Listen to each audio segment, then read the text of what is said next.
Welcome back to the channel.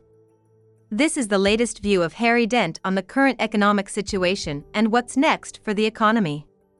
Harry Dent is the founder of Dent Research, executive editor for Economy and Markets newsletter, and a best-selling author. This is what he says. You will see three waves of crash. What we've seen is the first wave down, and of course that's the most important one, because if it's 10 or 20%, then it may not be the beginning of a larger crash. We can always go to a new high. This one was 35 on the Nasdaq, 25 on the S&P. So the 30 plus range qualifies. Yes, this looks like the first crash, which means now we're in the bounce from that crash, where everybody can say, oh, it's over. And yet one good jobs report is okay. You know how much of this job stuff we're still catching up from. We are in a recession. All the signs point towards a recession. Everybody says it's going to be shallow. That's what the experts say every time we have a recession. Here's the truth about this thing. This recession, which is really more a depressionary period, from such a bubble of such a magnitude, the crash should have gone into mid-2010 and been a lot deeper. Stocks should have been down 80%, not 50-some%. So they blew us out of that. Now, despite stimulus, they overreacted, which was a huge mistake because now they have to time because they overreacted. COVID is a temporary crisis, by definition not a long-term crisis. But the economy is getting weak again. Now I'm just letting people figure something out for yourself. Real quick, let me tell you what happened during COVID. $5.1 trillion in fiscal stimulus and $5 trillion in monetary stimulus in 2 years. And we're already falling into a recession again. Despite that, it's okay. It shows what I'm saying. The economy is weak because the baby boomers peaked back in 2007. We're in the weakest part of the downturn. Demographically, the biggest demographic downturn in history. Until about 2024. Still a year and a half from now before we start to recover. So this downturn is going to have to be deep to wash out all the debt and all the bubble stuff. We can't just come roaring out of this and say we're over it. This is the first wave down. We may be close to the end of this bounce. Here's how it goes. A first wave crash down. 2-wave counter trend. Okay, we've traced 40 to 50%.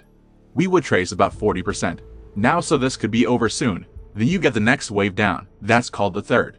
The 3-wave that should be the same size and length of this wave or more. So we're probably going to see another wave down from sometime this month into January of next year, and if the market's down into January 2023.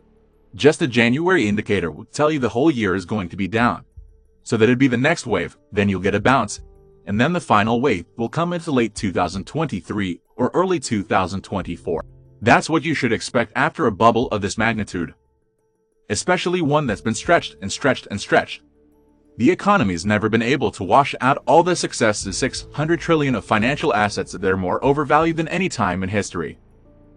Frankly, and I show this in my newsletter, we've been telling everyone we have $600 trillion now in financial assets, 6.5 times GDP globally, and that normally would be 2 times GDP in normal time. So this bubble has to unwind. That means hundreds of trillions of dollars of financial assets, which is that real estate, stocks, bonds, commodities, gold included in there, all have to deflate back down to normal so we can come out of this.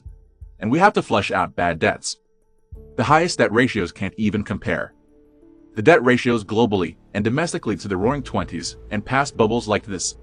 So people need to understand, this is the greatest financial asset bubble in history.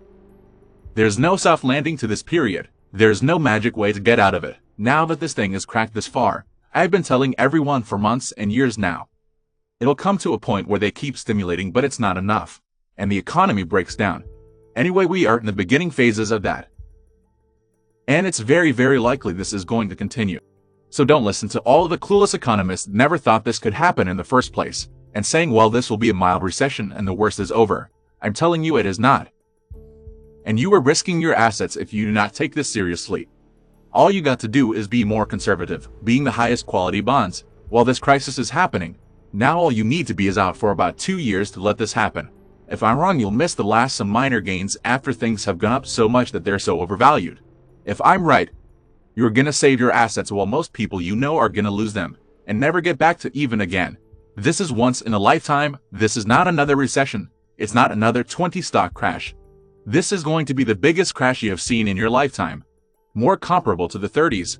Not quite that bad, and that you'll see for the rest of your lifetime.